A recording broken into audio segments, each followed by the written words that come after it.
Dando continuação, eu quero dizer para os irmãos, nesse segundo áudio, que se você quiser pesquisar sobre o que eu estou falando, vá nas fontes primárias. Você sabe que fontes primárias, numa pesquisa, ela é muito importante. E o que é fontes primárias? São testemunhas, são escritos oficiais do objeto que você está pesquisando, né? No caso aqui é o marxismo, é o socialismo, tá? Com esse viés marxista. Então, você só pode ler Marx e Engels, dos escritores da escola de Frankfurt. São esses elementos que você tem que ler, você tem que verificar realmente o que eles fizeram no mundo, tá certo? Então isso é muito importante. Vamos começar aqui com um documento que anda pela internet, que eles negam ser de Lênin. Tudo bem que eles neguem ser de Lênin, mas que esse decálogo está implantado em todos os países de linha marxista, isso não tem como negar. Quer ver? Pense no Brasil e olha aqui, os mandamentos. Primeiro, corrompa a juventude e deles liberdade sexual. É só você verificar todo o material produzido pelos socialistas, mesmo antes de Marx, na própria Revolução Francesa, por exemplo, de 1789 a 1799, olha só, né? Século XVIII, você tem essa revolução sexual. A geração setentista em Portugal já queria a destruição da família. Tá? Os primeiros revolucionários russos, eles eram, na verdade, até procuravam passar aquela questão de bons pais. Porém, todavia, nos anos 70 do século XX, eles perceberam que para destruir a civilização ocidental era necessário, de fato, fazer o que está escrito lá no livro A Origem da Família, da Propriedade Privada e do Estado, que era estabelecer a revolução sexual. Então você vai ter Kate Millett, Sulamita Firestone, tá? O Althusser e tantos outros autores que vão propor sexo com tudo e com todos. Então, corrompa a juventude, deles liberdade sexual, infiltre e depois controle todos os veículos de comunicação de massa, divida a população em grupos antagônicos, incitando-os a discussões sobre assuntos sociais, fale sobre democracia e Estado de Direito, mas tão logo haja oportunidade, assuma o poder sem nenhum escrúpulo, colabore para o esbanjamento do dinheiro público, coloque em descrédito a imagem do país, especialmente no exterior, e provoque o pânico e o desassossego na população por meio da inflação, promova greves mesmo ilegais nas indústrias vitais do país, promova distúrbios e contribua para que a autoridade constituída não as coíbam, contribua para a derrocada dos valores morais, da honestidade e da crença nas promessas dos governantes. Nossos parlamentares infiltrados nos partidos democráticos devem acusar os não comunistas, obrigando-os sem pena de expô-lo ao ridículo a votar somente no que for de interesse da causa socialista. Isso acontece com Donald Trump nos Estados Unidos, isso acontece com Bolsonaro e tantos outros que são de direita no Brasil. Isso acontece no mundo todo. A esquerda é uma só e tem uma só mentalidade, a mentalidade satânica. Procure catalogar todos aqueles que possuam armas de fogo para que elas sejam confiscadas no momento oportuno, tornando impossível qualquer resistência à causa. Isso acontece no Brasil.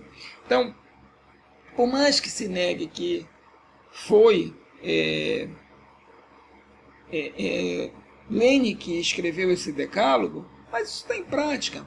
Agora, olha só, vamos para uma ideologia chamada ideologia de gênero, né? Quais são as contribuições da ideologia de gênero? E qual a relação da ideologia de gênero com a nova era? Pouca gente tem associado, mas você vai ver que tudo o que a ideologia de gênero propõe, a Helena Blavatsky já propunha na nova era. Então, o marxismo, a revolução sexual marxista, nada mais é do que a nova era sendo colocada em prática pela política. Olha só aqui. Marx afirma que a família cristã é maligna. Em A Origem da Família, da Propriedade Privada e do Estado, assinado por Engels, Karl Marx diz: a primeira luta de classes que aparece na história coincide com o desenvolvimento do antagonismo entre o homem e a mulher no casamento monogâmico. E a primeira opressão de classe coincide com a submissão do sexo feminino pelo masculino. Isso também vai estar no livro A Origem da Família, da Propriedade Privada e do Estado, lançado um ano depois da Morte de Marx por Engels. E Marx, segundo alguns narradores, já havia escrito 50% desse livro, que expressa isso justamente, que todo mundo era feliz, trocando material genético com todo mundo, até que um homem tomou uma mulher para si e fez dessa mulher uma escrava e gerou filhos e filhas e escravizou os dois. Então o Estado precisa quebrar essa cadeia, libertar a mulher e os filhos, para que a paz volte a reinar na Terra. Então olha só que absurdo, né? A segunda contribuição é Kate Millett. A Kate Millett, ela vai dizer o seguinte: o fim de tabus como a homossexualidade, as relações sexuais pré-matrimoniais e na adolescência, tendo em vista o desaparecimento da família, será algo vantajoso para a espécie humana. Kate Millett, tá? Você vai ver isso em política sexual. A terceira contribuição para a ideologia de gênero vem da Sulamita Firestone, que lutava pelo incesto. Ela escreveu o livro A Dialética dos Sexos. Ela diz: a liberdade das mulheres, da tirania de sua biologia reprodutiva por todos os meios disponíveis e a ampliação da função reprodutiva e educativa a toda a sociedade globalmente considerada. Estamos falando de uma mudança radical. Libertar as mulheres de sua biologia significa ameaçar a família, que é a unidade social organizada em torno da reprodução biológica e da sujeição das mulheres ao seu destino biológico. Então a ideia é não cumprir o multiplicáveis mesmo. Ok? Nos foi dada uma ordem e agora, simplesmente, eles querem que a pessoa pare de ter filhos. Não, transe com todo mundo. Quando o casamento deve ter, né, a fidelidade. Agora, olha só, a Sulamita Firestone diz também o seguinte: a total autodeterminação, incluindo a independência econômica, tanto das mulheres quanto das crianças. É por isso que precisamos falar de um socialismo feminista.